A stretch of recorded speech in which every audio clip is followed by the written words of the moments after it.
Bom, hoje a gente começa com verbos, né? E aqui estou eu, Rita Vidal, professora orientadora de aprendizagem do componente Língua Portuguesa 2020.2. Para começo de conversa, vamos falar sobre verbos, né? Como já foi colocado e há pouco. E começamos aí com o verbo feliçar. Sou eu que faço você sofrer? Ou é você que sofre por minha causa? Ou ainda, é você que sofre por sua própria causa?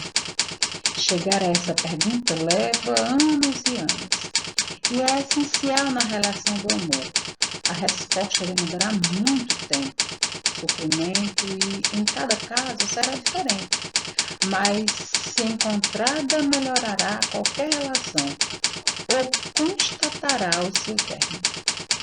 Proponho como exercício uma atitude de troca, onde se lê sofrer, leia-se feliçar ou felício, ou felizes ou feliça, nós feliçamos, vós feliçais, eles feliçam. Por que felicidade não tem verbo? A pergunta então ficaria: sou eu que faço você feliz? Ou é você que é feliz por minha causa? Curiosa e masoquista a vida, o verbo sofrer é complicado. Feliçar é simples, porque a gente prefere conjugar o sofrer. Esse é um texto do Arthur da Távola, e você deve ter observado que no texto do Arthur da Távola há o emprego do verbo sofrer e do neologismo criado para atuar como verbo feliçar. Esses dois verbos, chamaremos assim, ainda que a palavra feliçar não conste no dicionário, não podem ser considerados ações, estados ou fenômenos. Portanto, existem verbos que fogem a essa classificação, mais apressada e didática. Qual é essa colocação do verbo? Que é a palavra que por si só indica um fato. Em geral, ação, estado ou fenômeno, e situa-o no tempo.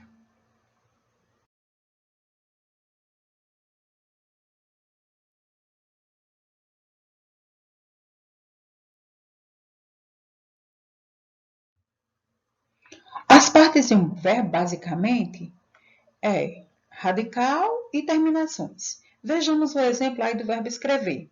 Eu tenho escreve, escreve, escreve, escreve, até o V, todas essas vezes. Isso aí a gente chama de radical.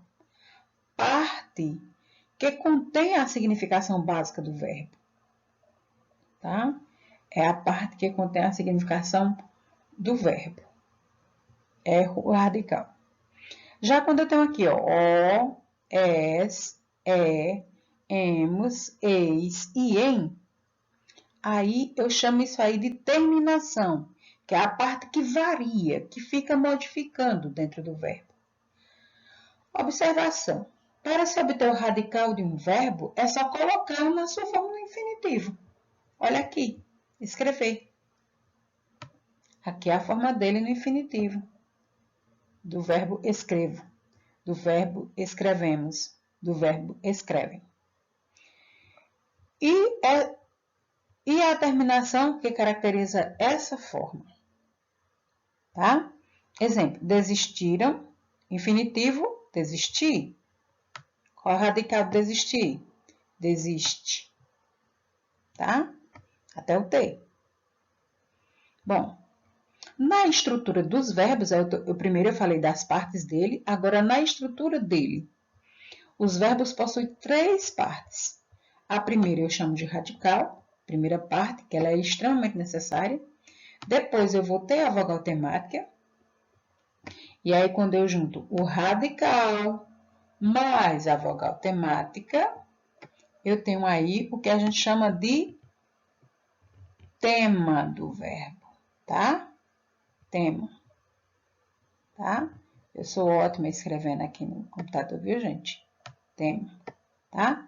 Como, por exemplo, escreve, ó, eu pego aqui o radical, escreve, mais a vogal temáticazinha dele aqui, que é o é, Só esses dois elementos eu vou chamar de tema. Sem esse R. Se eu colocar o R, deixa de ser o tema. Passa a ser infinitivo do verbo. E se eu acrescento a esse tema uma desinência, quaisquer que sejam elas, seja desinência de modo, desinência de gênero, desinência de tempo, desinência de plural, de número, né, de pessoa, aí qualquer dessas desinências, eu vou ter aí uma estrutura, né, relativa ao verbo, ele todo estruturado. Então, como já foi dito, radical é a parte que traz o significado do verbo e que se repete nos verbos regulares. Vogal temática é a vogal que indica a que conjugação o verbo pertence e que liga as desinências ao radical. As desinências são as terminações que indicam o tempo e a pessoa do verbo. Nem todas as vogais, nem todas as formas verbais possuem vogal temática. É justo, né, entender isto, né? Bom, depois nós vamos ver o texto, o verbo ser. O que vai ser quando crescer? Viver perguntando em redor. Que é ser? É ter um corpo, um jeito, um nome? Tenho os três. E sou? Tenho de mudar quando crescer? Usar outro nome, corpo e jeito? Ou a gente só propicia a ser quando cresce? É terrível ser? Dói? É bom? É triste? Ser pronunciado tão depressa e cabe tantas coisas? Repito, ser, R. Quem vou ser quando crescer? Sou obrigado a? Posso escolher? Não dá para entender. Não vou ser. Vou crescer assim mesmo, sem ser, esquecer. É um texto do Drummond, tá, pessoas? Ele está falando aí de um verbo, né? Observe que, além do verbo, há outros tipos de palavras que também podem indicar certas ações. Também podem indicar estados ou fenômenos, mas sem situá-los no tempo. Veja aqui quando eu tenho aqui, ó, a crítica do deputado ao governo foi severa, certo? Essa palavra crítica, certo, gente? Indica uma ação, mas não marca o tempo em que ocorreu o fato.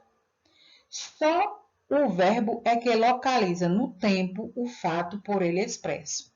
Veja bem, ó, quando eu digo assim, ó, o deputado criticou durante duramente o governo, eu tenho que criticou indica tempo passado e diz quem foi que criticou. Ele quem? O deputado. Ou seja, situou no tempo, situou numa pessoa, né? E situou o fato. Citou tudo, indicou a ação, que é a ação de criticar.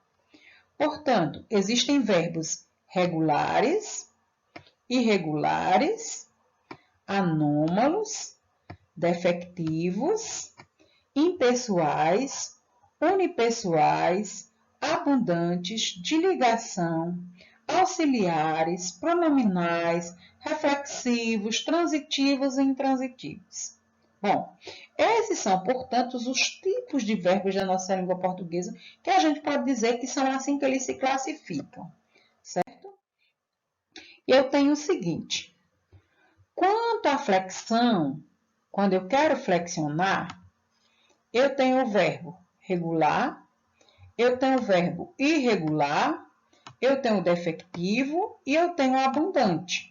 Quando eu vou flexionar, porque eu vou usar ou o número, ou a pessoa, ou os dois juntos, ou o tempo, tá? Ou o modo. Isso aí é quando eu vou ter um verbo que vai sofrer uma flexão.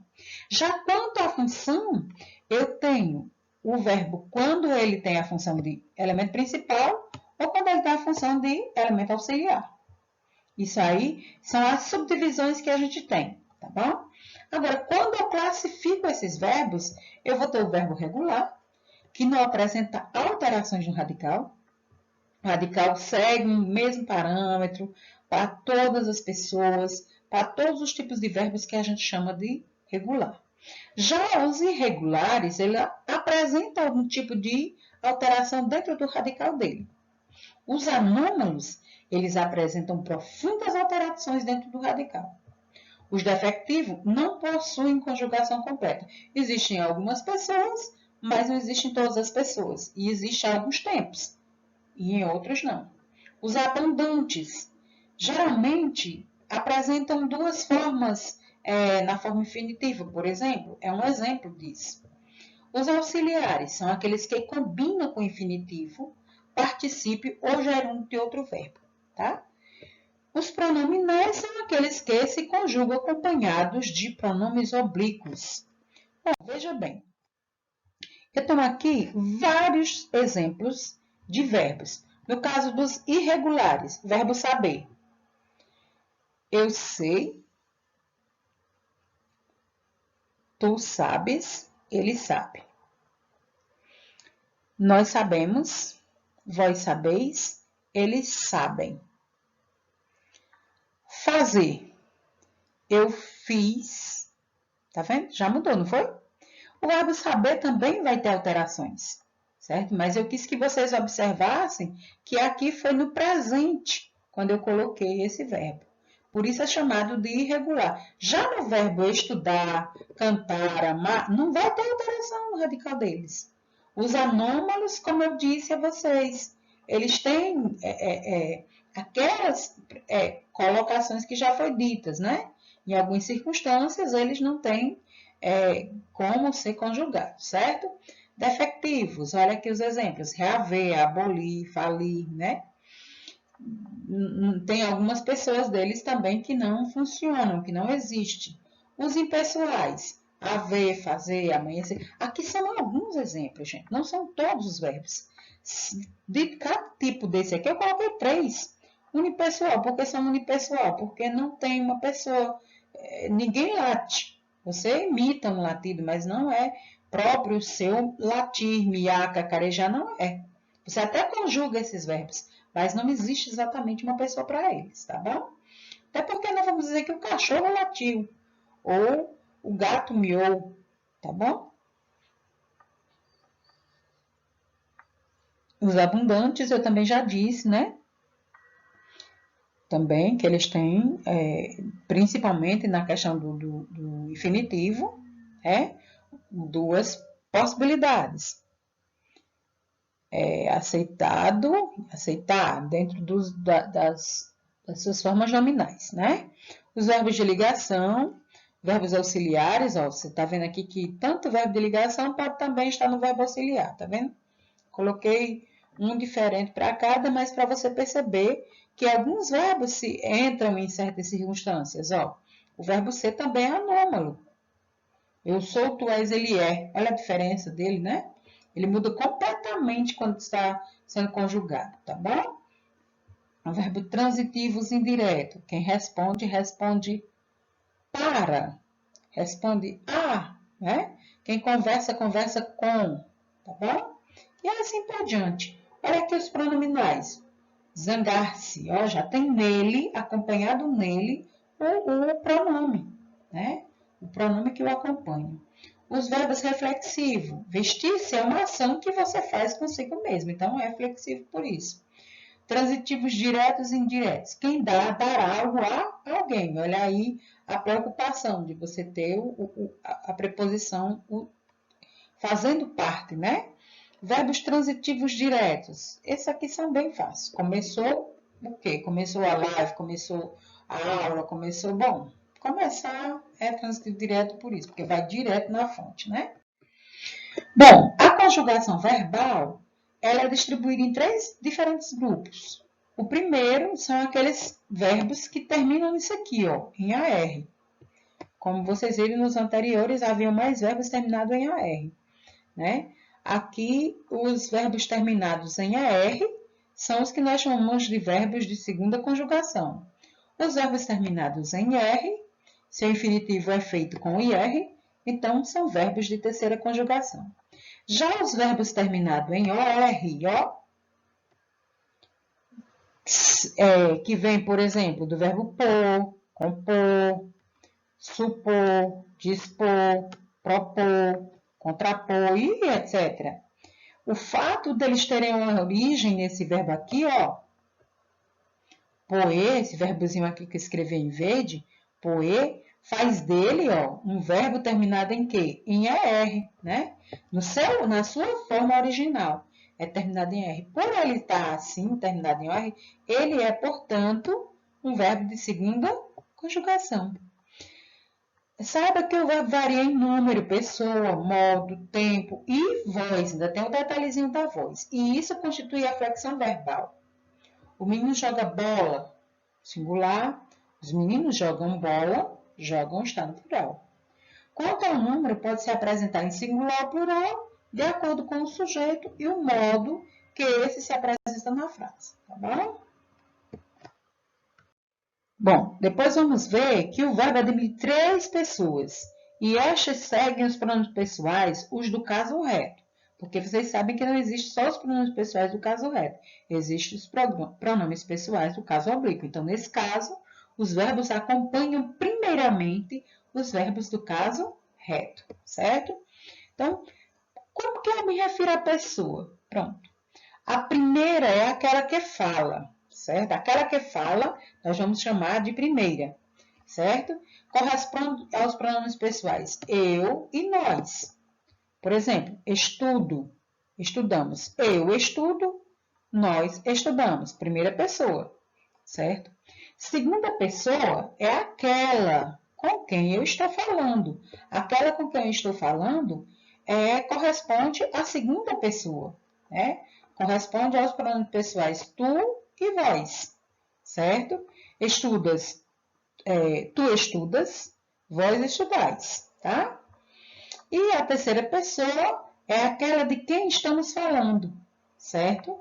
Nesse caso, nós estamos falando da língua portuguesa, então ela é a terceira pessoa. Corresponde aos pronomes pessoais ele e ela, e no plural, eles e elas. Ela estuda ou ele estuda, eles estudam ou elas estudam.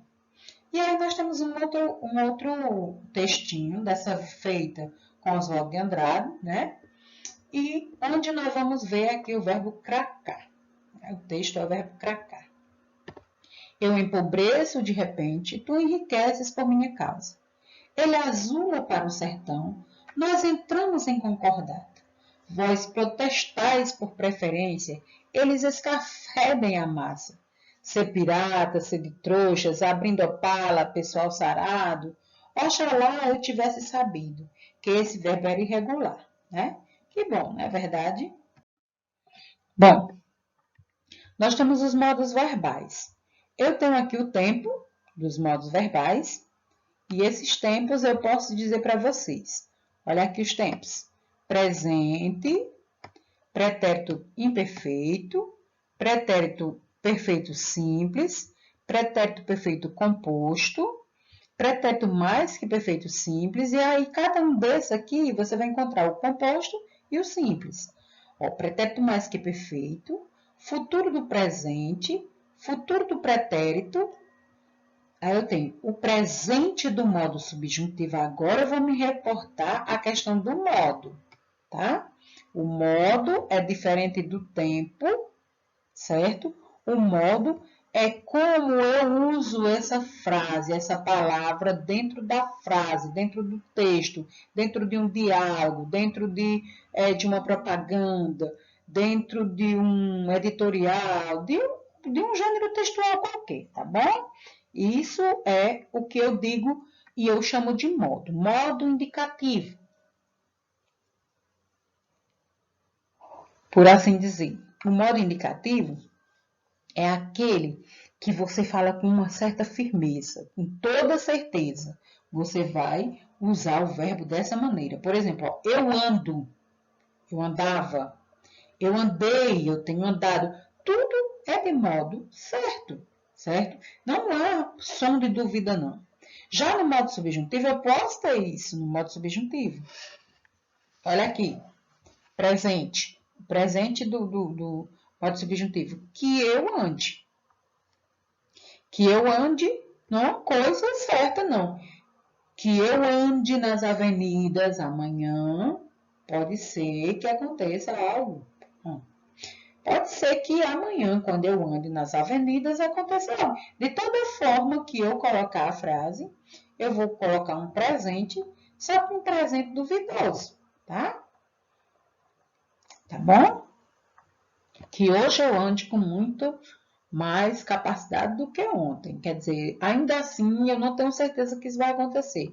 Portanto, esse é o modo subjuntivo. No modo imperativo, eu vou ter o modo imperativo afirmativo, anda tu, ande você. E o modo imperativo negativo, não andes tu, não ande você. O modo imperativo é aquele que eu vou ou suplicar, ou pedir, ou mandar, tá bom? Essa é a deixa para que eu entenda o modo dos verbos, tá? Eu preciso, quando eu falo de um modo certo, eu estou falando do indicativo. Quando eu falo de um modo duvidoso, na dúvida, com desejos, preocupações, etc., eu vou usar o modo subjuntivo. Já quando eu imploro, quando eu peço, quando eu ordeno, quando eu obrigo, eu uso o modo imperativo, ok? É claro que para a utilização concreta, efetiva da língua, você não precisa memorizar os nomes dos tempos verbais. No ato de comunicação, falando, ouvindo, lendo, escrevendo, a transmissão e compreensão adequadas das ideias que expressam, que são apresentadas pelos verbos, independe do conhecimento dos nomes dos tempos verbais. Você não precisa memorizar isso, não. É só saber, tá? Olha os tempos aqui, como eu disse lá. Olha, o tempo presente do indicativo anuncia um fato como atual. Jesuína é linda, os rapazes adoram-na. Pretérito imperfeito apresenta o fato como anterior ao momento atual, mas ainda não concluído no momento passado a que nos referimos. Olha o exemplo. Jesuína era linda, os rapazes adoravam-na. Era, naquele momento, era linda. Os rapazes adoravam-na. Pretérito perfeito refere-se a um fato já concluído em época passada. Jesuína foi linda, os rapazes adoraram-na, foi, né? Pretérito mais que perfeito, expressa um fato anterior a outro fato que também é passado. Olha o exemplo, quando cheguei ao aeroporto, o avião já partira. Quando eu cheguei, ele já partira. Aconteceu, é quase como se fosse simultâneo, né? Cheguei, fato passado. Partira, fato passado, anterior ao primeiro. Cheguei, não é passado? Partira é um passado antes do meu passado, do passado que eu estava concretizando. Futuro do presente. Anuncia um fato que deve realizar-se no tempo vindouro em relação ao momento presente. Viajaremos ao exterior nas férias. Fácil, né? Futuro do pretérito. Espera um fato posterior. Aliás, expressa um fato posterior com relação a outro fato já passado. Parece muito com o pretérito mais que perfeito, né? Frequentemente, o outro fato já passado é dependente do primeiro e inclui uma condição. Veja bem, ó, ganharíamos o prêmio se tivéssemos comprado o bilhete. É óbvio, né? Futuro do pretérito. Ganharíamos. Tá vendo? Aquela que ele diz aqui que é um fato passado que depende de outro que eu tenha realizado, né? Ó, se tivéssemos comprado o bilhete. Esse se tivéssemos é o verbo no modo subjuntivo, tá bom? Ganharíamos. Fato posterior. Tivéssemos comprado fato passado, que depende do primeiro e inclui uma condição, tá? Do subjuntivo, eu vou ter o presente, traduz um fato subordinado a outro e que se desenvolve no momento atual. Expressa dúvida, possibilidade, suposição, pode ainda formar orações optativas. Espero que você entenda esta aula. Deus te guie. Tá? Que Deus te guie. Poderia ter sido assim a frase. Para poder você ver o presente do subjuntivo ali bem fixo, né? Que você está visualizando, né? Pretérito imperfeito do modo subjuntivo refere-se a um fato passado, mas posterior e dependente de outro fato passado. Ninguém esperou que ele dissesse a verdade. Esperou fato passado. Dissesse fato passado, mas posterior e dependente do primeiro. Já o futuro do modo subjuntivo expressa fato vindouro, condicional, temporal ou conformativo, dependente de outro fato também futuro. Olha aqui a história. Se for preciso, eu ajudarei. Irei quando puder. Tá vendo que eles estão condicionados? Certo? Se for preciso, eu ajudarei. For, é um futuro. Né? Puder, também é outro futuro. Aqui nós temos um outro texto. A grande catástrofe de Mário Quintana. Né? No início era o verbo ser. Conjugava-se apenas no infinito. Ser e nada mais. Intransitivo absoluto. Isso foi no princípio, depois transigiu e muito. Em vários modos, tempos e pessoas. Nem queira saber o que são as pessoas. Eu, tu, ele, nós, vós, eles. Principalmente eles. E antes dessa dispersão lamentável, essa verdadeira explosão do ser, em seres, até hoje os anjos, ingenuamente, se interrogam por que motivo as referidas pessoas chamam isso de criação. Ok, né? Que bom. As vozes dos verbos. As vozes dos verbos, elas apresentam três formas. A voz ativa, o fato expresso pelo verbo é praticado pelo sujeito. Por exemplo, o presidente não é o sujeito. O que foi que o presidente fez? Criticou. Criticou o quê? O novo ministro. Bom, tá vendo aqui, né? Criticou é a ação que foi praticada pelo sujeito, nesse caso, o presidente. Na voz passiva, o fato expresso pelo verbo é recebido pelo sujeito. E eu tenho a passiva analítica, que o verbo está no particípio, mais o verbo auxiliar ser. Olha bem como ficou. O novo ministro foi criticado pelo presidente. Você viu aqui que esse ministro sofreu a ação do sujeito? Pois bem, agora, o novo ministro é o sujeito. Aconteceu algo com ele. O que foi que aconteceu com ele? Ele foi criticado pelo presidente. Então, pelo presidente passa a ser o complemento e esse complemento pega essa ação e recai sobre o sujeito. E nessa ação eu tenho a presença do verbo ser. Foi, o verbo ser na forma foi, e o verbo principal, que está no particípio. Criticado, né? Criticar virou criticado, que é uma das formas nominais do verbo, tá bom?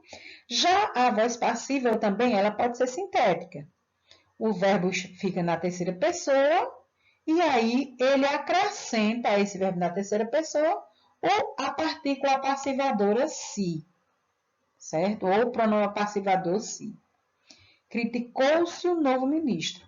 Acontece que, olha, quando eu digo criticou, parece que o sujeito não está aí presente, que eu não vou saber quem é esse sujeito, né? Criticou-se o novo ministro. Essa é que nós chamamos de passiva sintética. Na voz reflexiva, o que acontece? O sujeito tanto pratica quanto recebe a ação. E essa ação, ela é expressa pelo verbo, tá bom? Olha aí, o novo ministro demitiu-se. O que aconteceu com o novo ministro? Ele demitiu. Demitiu a quem? A ele próprio. Então, é por isso que é chamado de voz reflexiva. Ele pratica a ação contra ele próprio, tá? Bom, Por fim, nós temos aqui um texto, mais dois textos, né? Olha a cara desse cara aqui da Polícia Federal, né? Olha a cara dele, olha a circunstância dele. E o que é que ele diz aqui? Eu prendo, tu prendes, ele prende. Nós prendemos, vós prendeis, ele solta. É o que acontece, né? Nos nossos dias, né? Assim? Bom, então, olha aqui, tem esse carinha aqui que eu dou muito valor às aulas dele, certo? Que a gente chama de Pasquale, né? O professor Pasquale. Pasquale Cipro Neto. Olha o que é que ele vai elencar nos livros deles. Vamos estar lançando uma coleção para você poder estar parando de falar errado. Tanto vamos, olha só, olha. Vamos estar lançando. Aí, poder estar parando. Parando o quê? De falar errado.